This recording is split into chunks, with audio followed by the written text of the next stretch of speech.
Que alegria, né? Ver a igreja mais cheia hoje, né? Que bênção. Paz do Senhor a todos os irmãos.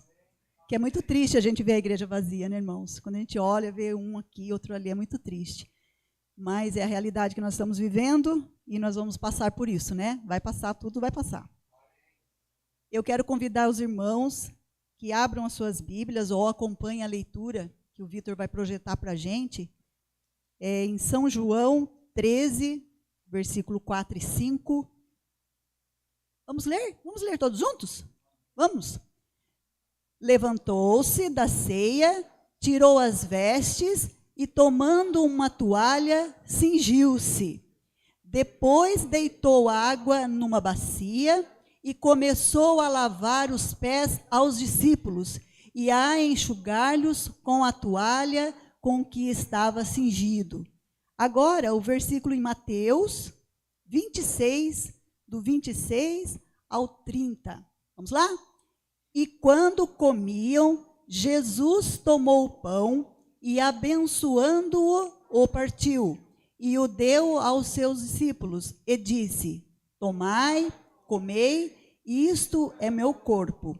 E tomando o cálice e dando graças, deu-lhe dizendo: bebei dele todos, porque isto é o meu sangue, o sangue do Novo Testamento, que é derramado por muitos para a remissão dos pecados.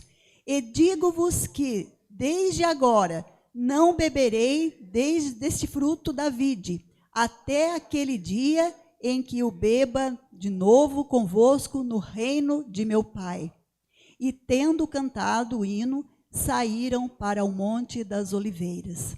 Querido Deus, Pai Todo-Poderoso, nós estamos aqui, Senhor, na Tua presença, de posse, Deus, da Tua palavra. Senhor, nós pedimos a Ti que o Senhor venha nos abençoar, que o Senhor venha iluminar a nossa mente, nosso coração, para que nós falemos, meu Deus, com verdade da Tua palavra e que isso possa tocar os nossos corações, para cada dia, Senhor, sermos melhores para o Senhor, sermos servos melhores para Ti. Nós pedimos a Tua bênção sobre todo o Teu povo nesta hora, em nome de Jesus. Amém. Amém. Os irmãos podem se assentar.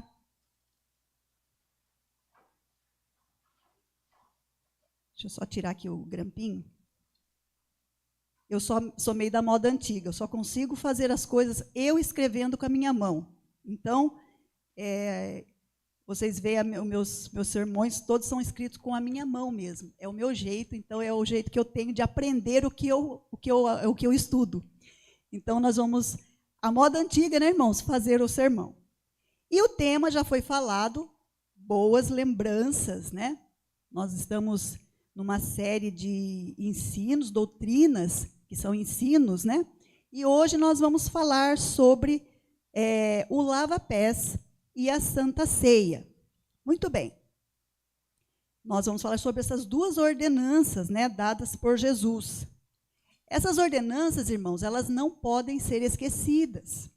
Nós temos que praticá-las. Não pode cair no esquecimento, né? Nós não podemos deixar de praticar. São ritos simples, né? São simbólicos, assim como o batismo, né? São tudo atos simbólicos, mas que expressam, irmãos, quando a gente vai estudar, expressa uma grandeza de ensinamento, tanto teológico quanto espiritual. Sim, ensinamento espiritual, e nós vamos aprender isso, né? Na última semana da vida de Cristo, seus últimos dias de vida aqui, Jesus ensinou seus discípulos, assim como todo o tempo do seu ministério, ele ensinava os discípulos e a todos que acompanhavam, né? Mas nesta última semana de vida, Cristo ensinou coisas tremendas para os discípulos, e uma delas foi através do lava-pés e da Santa Ceia. Veja bem, era a última semana de vida de Cristo. Nesta ocasião, era, na verdade, a última noite, né, de vida de Cristo. No outro dia, ele seria morto pelos nossos pecados. E eles estavam ali reunidos com os discípulos, Jesus reunido com os discípulos no cenáculo. E ele usa, então, aquela situação e aquele momento para ensinar coisas tremendas. E eu digo, irmãos, que esse ensinamento, só Jesus mesmo para ensinar. que é mestre dos mestres, né? Rei dos reis, Senhor dos senhores. Só ele teria autoridade para falar sobre tamanha grandeza de ensinamento, como nós vamos aprender que o lava-pés e a Santa Ceia nos ensinam. Só Jesus, ninguém mais. Eu ensino vocês porque eu estou fazendo uso da palavra de Jesus, né? Mas eu fico pensando se eu teria essa autoridade de ensinar. Não, é que Jesus, pela sua graça, pela misericórdia dele, ele nos coloca aqui para a gente estar passando uma coisa que ele ensinou, né? E eu também estou aprendendo, eu também tenho que me encaixar nesse ensinamento de Cristo. Mas a grandeza desse ensino é muito para dizer que a gente tenha esse exemplo para dar. Só Jesus tem, né? Que é o Rei dos reis, Senhor dos senhores, né? O Mestre dos mestres. E por que lavar os pés? Uma pergunta pensando, né? Por que lavar os pés? Qual é o significado, irmãos? E a finalidade da ceia? Você sabia que tem um significado e tem uma finalidade? E quem pode participar dessas cerimônias? Quem na igreja pode lavar os pés e participar da ceia? Vamos aprender. Vamos lá. Então, a ordenança do lava-pés. Vamos falar primeiro sobre isso. Essa semana, irmãos, foi a última semana da vida de Cristo e talvez a mais importante, né? Jesus sabia o que ele ia passar e eu fiquei imaginando a tensão de Jesus, né? Passar essa última semana, contagem regressiva, o dia ia chegar, o dia da morte dele. Ele ainda consegue, né, irmãos, usar dessa semana tensa, de tanta preocupação que ele tinha, que Jesus tinha medo também do que ia acontecer com ele, tanto que ele pede para o Senhor, né, se for possível, passe de mim esse cálice, mas, no entanto, faça a sua vontade, não a minha. Então, Jesus, como homem, ele tinha medo do que ele ia passar. Era difícil para Jesus. Mas nessa noite, irmãos, tão intensa, na véspera da sua crucificação, ele estava ali reunido com os 12 no cenáculo. Naquele lugar, eles comiam a refeição da Páscoa. Porque nessa ocasião era a festa da Páscoa, irmãos. A festa judaica, que se comemorava a libertação do povo de Deus do Egito. Era uma festa comemorada todo ano. E essa festa estava Jesus reunido com seus discípulos. Para a gente entender, irmãos, vamos entender um pouquinho a cultura do povo da época, né, dos judeus. Era um costume, irmãos, das pessoas lavarem os pés, como também as mãos. Nós vemos em outros versículos, pessoas, judeus sendo condenados porque eles não lavavam as mãos, né? Então, era o costume que eles lavassem seus pés antes de participar de uma mesa de refeição. Então, eles teriam que lavar seus pés. Quem fazia, irmãos, o serviço de lavar os pés era quem? Era um escravo. Né? Era o serviço, diz que era o serviço mais humilhante, o escravo de menos valor, que não sabia fazer nada. Ele era colocado para lavar os pés. Então, ele não sabe fazer nada, então, lavar os pés ele vai saber. Então, era o escravo que lavava os pés da pessoa que adentrava num lugar para participar de uma refeição. Aqui, nessa situação, não existia nenhum escravo ali à disposição. Quem estava ali? Diz o texto, que era Jesus e os 12, seus discípulos. Não tinha nenhum escravo ali que pudesse lavar os pés de quem ia participar daquela refeição. E Jesus ficou observando, eu imaginei assim, que Jesus deve ter pensado, esperado até, que alguém dali tivesse essa iniciativa, né? Vamos lavar os pés uns dos outros? Que não tem nenhum escravo para lavar nossos pés. Mas não. Eles até concorriam entre si. Olha só, o texto de São Lucas 22, 24, olha o que diz. Suscitaram entre si qual seria o maior ou menor dentre eles. Foi nesse espírito, irmãos, que eles foram cear com o Senhor Jesus. E Jesus olhando e conhecendo o coração de todos ali. Jesus conhecia o coração e a intenção de todos, tanto que ele sabia que tinha um ali que ia o trair. Ele conhecia tudo. Então, Jesus, ele olha e fala, olha só esses discípulos que eu tanto ensinei. A gente está aqui reunido e olha o que está suscitando no coração deles. Quem que é maior? Quem que é menor? Quem que é melhor? Quem que é pior? Quem que tem mais valor? Quem tem menos valor? Quem será que Jesus olha e fala assim, esse aqui sim, Esse é o melhor dos 12. Isso que passava no coração deles. Então, jamais eles teriam essa disponibilidade, eles por si mesmos, né? Eles se levantariam e falariam, vamos lavar os pés uns dos outros. E Jesus, irmãos, é assim incrível quando a gente começa a ler a palavra mais profundamente na intenção de aprender mesmo. Jesus aqui, ele dá um show, né? Jesus, ele se levanta, ele tira a sua capa, ele cinge, como a gente tem costume, né, de colocar a toalha aqui. Assim Jesus faz, e ele fala assim, olha, eu vou lavar os pés de todo mundo. Começou a lavar o pé de todo mundo. Lavou o pé de um por um, enxugou os pés. Ele dá aqui um show de humildade, né, irmãos? Um show de ensinamento. Ele, sendo Senhor, ele se coloca no lugar de escravo. Ele se coloca no lugar de escravo, irmãos, mas contudo ele sabia quem ele era. E ele sabia o lugar que ele estava ocupando ali. Aqui eu estou fazendo o papel de escravo, mas eu sou Senhor e Rei. E ali, olha só, ele mesmo diz, né? Jesus mesmo diz, dizeis que sou mestre e Senhor. Dizeis bem, porque eu sou. Então, Jesus, ele fez um papel de escravo, irmãos, para trazer ensinamento para aqueles 12. E, consequentemente, para nós todos que estamos aqui hoje, lendo isso, né? E foi executando, irmãos, esse serviço, que o mestre, ele aumentou a sua autoridade. Olha só, porque ele se tornou mais evidente ainda a autoridade de Jesus. Porque, irmãos, Jesus, ele sabia servir. E ele sabia porque ele veio na terra para servir. E ele queria ensinar. Vocês já ouviram dizer aquele ditado que fala assim que os alunos, os discípulos ou os alunos, eles sujam os pés na poeira do mestre, do pés do mestre? Porque nós seguimos o mestre. Quando nós estamos numa escola, a gente tem uma tendência, né, de seguir, principalmente quando é criança, de imitar nossos mestres, nossos professores. E eles são nossos mestres mesmo, eles são nossos exemplos. E aqui, Jesus, ele se coloca como o maior exemplo, né, nos ensinando os seus servos. Por isso ele pôde dizer, eu vos dei o exemplo. Então, ele deu esse mandamento. Eu fiquei imaginando se Jesus ali, com aqueles discípulos com o coração vaidosos, né, orgulhosos, se achando um melhor que o outro. Se Jesus virasse e falasse assim, olha, vocês têm que lavar o pé um do outro. Seria muito diferente dele ter tido uma atitude dele levantar e lavar os pés dos seus discípulos. Ali ele ensinou com o seu exemplo. O mestre, quando ele ensina, qualquer mestre, irmãos, quando ele ensina, ele tem que fazer primeiro.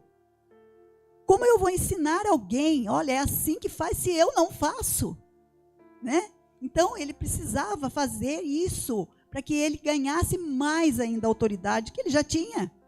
E ali, então, quando ele levanta e começa a fazer, ali eu acredito que a cena, os discípulos devem ter se sentido envergonhados do sentimento que eles tinham dentro do coração. João 13,14 diz assim, ora, se eu, sendo Senhor e Mestre, vos lavei os pés, também vós deveis lavar os pés uns dos outros. 2 motivos aqui, irmãos, porque os seus discípulos deveriam de praticar aquilo. Traz um ensinamento para nós, e até hoje nós devemos praticar. Porque ele é Senhor e é Mestre. Ele é digno de ser imitado. Tudo em Cristo é digno de ser imitado por nós. E porque ele deu o exemplo. Então, irmãos, isso trouxe uma grandeza, maior ainda que ele já era, né? Maior grandeza que ele já tinha. Então, o fato, irmãos, de nós nos submetermos a algum serviço na igreja, isso não diminui ninguém. Muito pelo contrário, te engrandece, né? Enobrece a pessoa. E aqui, com esse gesto, Jesus nos ensina várias lições. Aqui ele ensina a lição da humildade. Há de se ter humildade, irmãos, para lavar os pés dos nossos irmãos. Há de se ter humildade, né? Exemplo de igualdade, de amor fraternal, de serviço cristão. E eu fiquei imaginando O exemplo de igualdade que ele trouxe para nós, irmãos, é que não há ninguém maior ou menor no reino de Deus e dentro da igreja, né? Ninguém é maior que o outro. Existe uma hierarquia dentro da igreja, por ordem, né, estabelecida por Deus, determinada por Deus. Mas no lava-pés não tem isso. O pastor, que é o nosso cabeça aqui na terra, né? Cristo é o cabeça dele, ele é o cabeça da igreja. Ele no lava-pés, irmãos, ele é igual a qualquer um de nós, né? E que bênção se o pastor se sentir assim, né, pastor? E que bênção a gente se sentir assim. Um diácono, uma diaconisa, um ministro de louvor, um pregador, o que for, irmãos.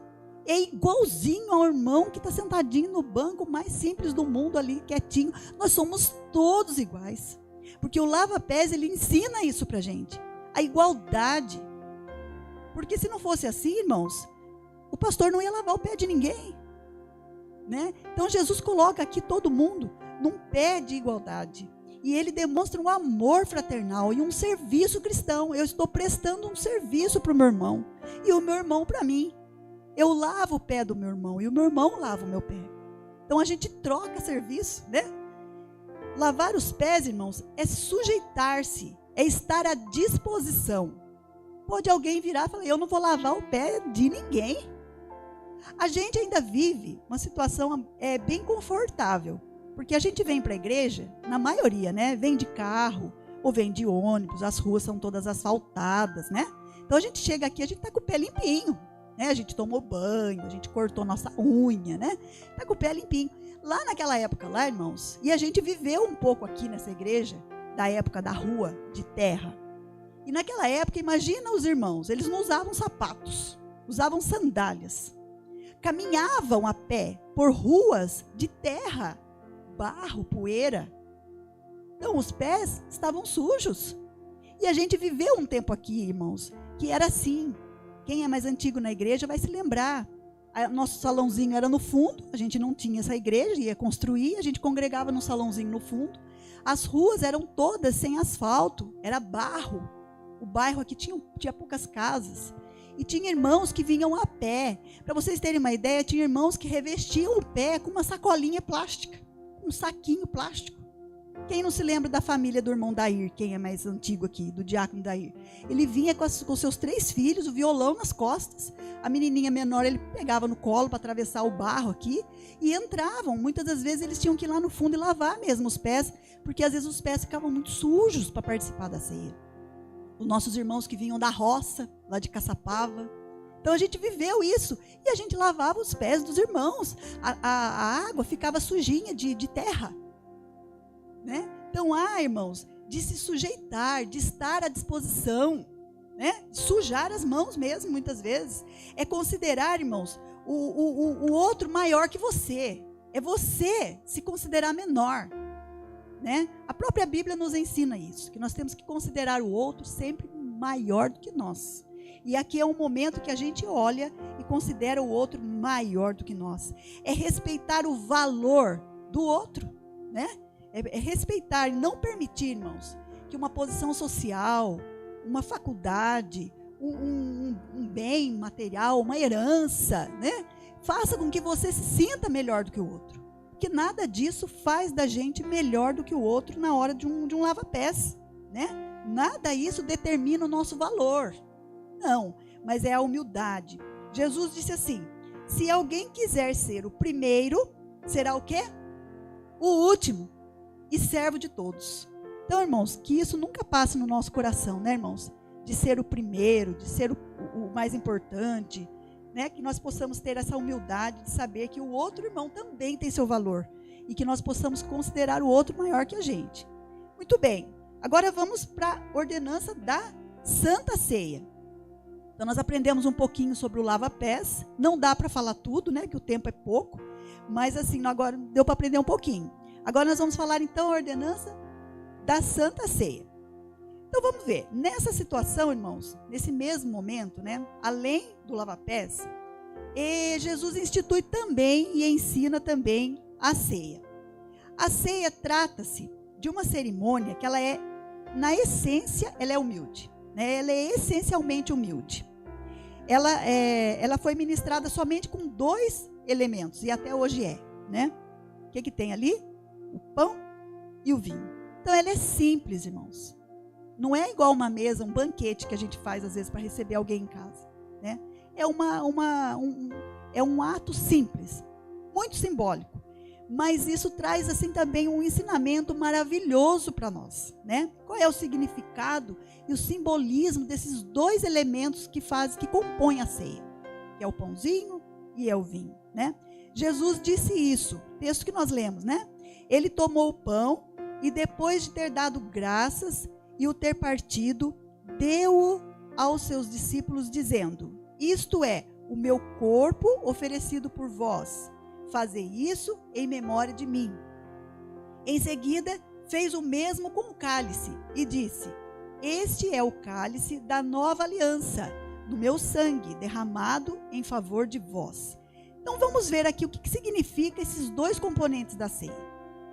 Os componentes da ceia, irmãos, eles apontam para a cruz.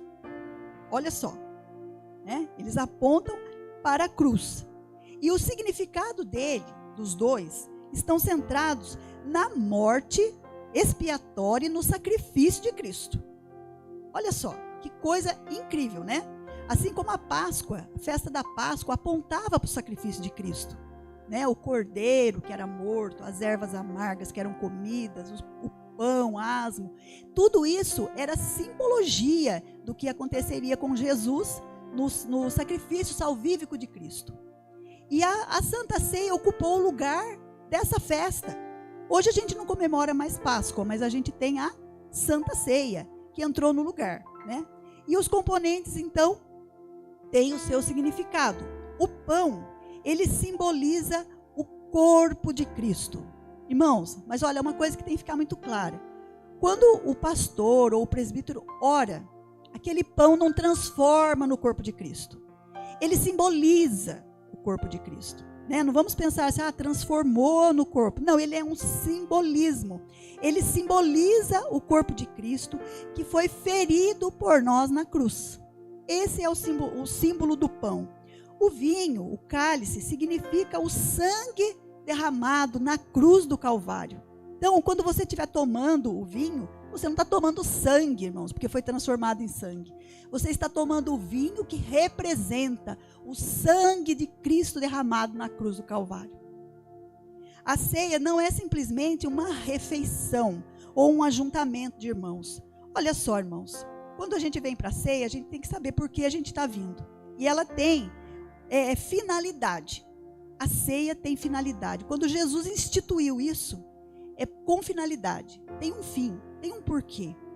Aqui, olha, nós podemos falar, a ceia é comunhão com Deus e com os nossos irmãos e com a presença de Cristo. Eu fiquei imaginando, irmãos, quando a gente ora em casa por uma refeição, a gente fala: Senhor, abençoa a nossa refeição, se faça presente aqui, né? Esteja presente no nosso meio, no meio da nossa família, senta com a gente na mesa. A gente agradece a Deus, né? E pelo alimento, e pede a presença de Deus no nosso meio. E assim é a ceia, irmãos.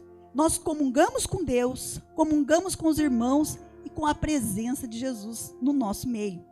Ela também nos faz lembrar do sacrifício de Cristo por nós na cruz. Então, a ceia, ela tem essas finalidades: comunhão e lembrança. Por isso que a mensagem, né, chama boas lembranças. E quando nos lembramos da morte de Cristo, irmãos, nós também celebramos o quê? A sua vitória, a sua ressurreição. Não é possível você pensar na morte de Cristo sem pensar na sua vitória, na sua ressurreição. Então, o nosso espírito de participar de uma ceia é um espírito de lembrança e de adoração e de gratidão. Isso que nós temos que fazer. E isso nos dá, a ceia, irmãos, ela nos fortalece. Ela nos dá esperança no dia da volta de Cristo. Porque ela traz à nossa memória a morte, o sacrifício de Cristo, né? O sacrifício que Cristo fez para nos salvar, mas também nos lembramos da vitória que ele teve e da promessa que ele fez, que um dia ele virá nos buscar, que ele ressuscitou e vivo está. Então isso traz para nós uma esperança. Por isso é tão importante nós participarmos da ceia, irmãos. Nosso corpo, nossa carne, a gente alimenta todos os dias. A gente come o melhor alimento. A gente come fruta, verdura, leite, carne, o que for bom para a nossa saúde, a gente come. A gente toma vitamina, que o médico mandou, né? Aqui a gente vem cuidar da nossa vida espiritual. A gente vem dar alimento para a nossa vida espiritual. A gente vem participar dessa comunhão e isso nos traz esperança. Aumenta a nossa fé, aumenta a nossa alegria, a nossa esperança do dia da volta de Cristo. Porque isso traz à nossa memória o que Cristo fez por nós e o que Ele nos prometeu. Porque sempre que comerdes e beberdes desse cálice, vocês anunciam a morte do Senhor até que venha. Palavras de Cristo, né? E quanto aos participantes da ceia, irmãos, o que se espera deles? Quem pode participar da ceia, né? Aí a gente aprende um pouquinho com Paulo. Paulo, ele ensina 3 requisitos básicos, né? Ali ele está ensinando a igreja e nós pegamos esse ensino para a gente.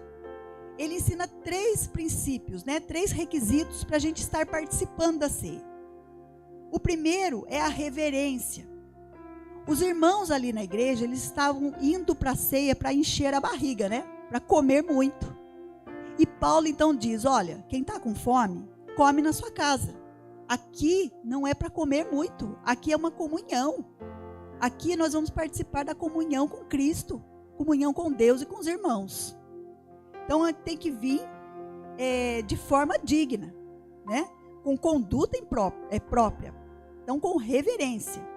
A introspecção, quando Paulo diz assim, examine-se o homem a si mesmo. Paulo joga a responsabilidade em cada um de nós para participarmos da ceia.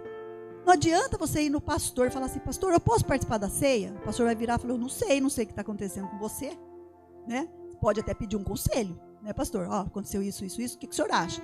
Mas eu mesma vou me examinar, né? Olha, Paulo fala que cada um se examine, que o homem se examine a si próprio. Então ele olha para dentro dele e ele analisa a sua vida para ver se ele está digno para participar da ceia, se ele tem condições de participar da ceia. Um outro requisito é o discernimento. Paulo diz assim, olha, pois quem come e bebe sem discernir o corpo, come e bebe para a sua condenação. O que é isso, irmãos? É você tomar a ceia sem saber o que é isso. É você lavar o pé porque você está vendo todo mundo lavar, né? É você vir, come o pão e bebe o vinho porque todo mundo está fazendo. Você não tem o discernimento, você não sabe o que é isso. Aí você entende por quê que a igreja proíbe uma criança de participar da ceia, proíbe uma pessoa que ainda não passou pelo batismo, pela doutrina da igreja. Porque ele precisa saber, irmãos, o que ele está fazendo. É muito sério, né? Ele não pode chegar aqui, eu quero participar da ceia, mas ele ainda não se batizou, ele ainda não conhece por que nós praticamos isso. Então tem que haver, irmãos, discernimento em nós. Conhecimento. Eu tenho que conhecer, eu tenho que entender e saber por que eu lavo o pé do meu irmão. Por que Jesus lavou o pé dos seus discípulos e por que ele falou para eu lavar também? Por que existe o pão e por que existe o vinho? Por que eu como esses 2 elementos? Por quê? Qual é o motivo? O que eles representam? Então eu preciso ter discernimento, ter conhecimento. E é por isso então que crianças não participam da ceia, né? É por isso que pessoas fora da comunhão nossa não participam da ceia.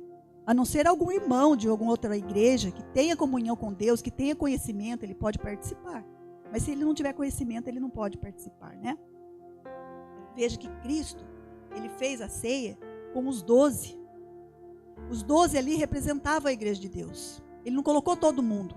Não tinha mais ninguém que seguia Cristo? Tinha mais seguidores. Colocou os 12. Ele ensinou os 12. Ali estava representando a igreja de Deus, né? Muito bem, então nós aprendemos um pouquinho, nós vamos concluir, já está acabando nosso tempo.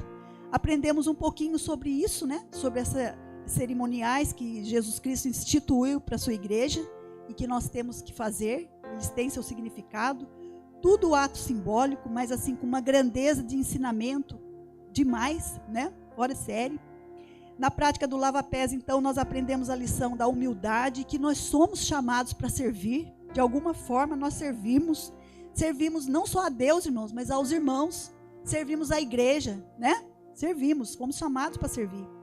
Na ceia, ao participarmos do pão e do cálice pela fé, nós nos unimos a Cristo, aos irmãos e lembramos de que a igreja de Deus foi unida e salva pelo sacrifício de Cristo na cruz. Essa é a finalidade, né? Que Deus, irmãos, nos fortaleça. Que Deus faça com que todos nós que estamos aqui participemos agora. A ceia vai haver no começo de novembro. É 7, né, pastor? Eu acho. Dia 1º. Confundi a data. Dia 1º, dia 7 é outro compromisso que tem, eu confundi. E vai haver uma santa ceia. E que esse ensinamento, irmãos, traga para a gente essa alegria de participar da ceia. Essa consciência de participarmos da ceia. Tudo que nós fazemos aqui, irmãos, nos arremessam para a vida futura. Né? Volta para a gente pensar que Jesus Cristo um dia vem nos buscar e vem nos salvar. E que essa participação da ceia aumente a nossa fé, aumente a nossa esperança na volta de Cristo. E que venha fortalecer, né, a nossa vida espiritual, para a gente seguir na caminhada, para a gente continuar vencendo as dificuldades, as barreiras, ultrapassando os obstáculos, e que essas ceias que a gente participa aqui na terra, irmãos, venha trazer para a gente memória de que Jesus nos prometeu, irmãos, que nós participaremos de uma ceia muito maior, com uma grandeza muito maior do que a que nós participamos aqui. Nós vamos participar de uma ceia com o Senhor Jesus, lá no céu, né? Quem conseguir, irmãos, vencer todas as coisas e herdar as coisas que Cristo tem para nós, nós vamos participar dessa ceia maravilhosa no céu. E eu quero pedir para o Vitor colocar para a gente 2 versículos que não estão no nosso estudo, mas tem a ver com o que eu estou falando, que é a grande ceia que nós vamos participar quando Jesus nos trouxer, vier nos buscar, né, nos levar para lá. Apocalipse 19:1, e eu gostaria que todos lessem comigo, mas lessem assim com muita força mesmo, e pensando no que o Senhor tem preparado para nós. Essa ceia que está aqui, que nós estamos participando, mas é um pedacinho do que a gente vai participar no céu, né? Não se compara. Vamos ler, irmão, Apocalipse 19, versículo 1. E depois dessas coisas, ouvi no céu uma grande voz de uma grande multidão, que dizia: Aleluia! A salvação e a glória, e a honra e o poder pertencem ao Senhor nosso Deus. Agora Apocalipse 19, versículo 7, um pedacinho do versículo. Regozijemo-nos e alegremo-nos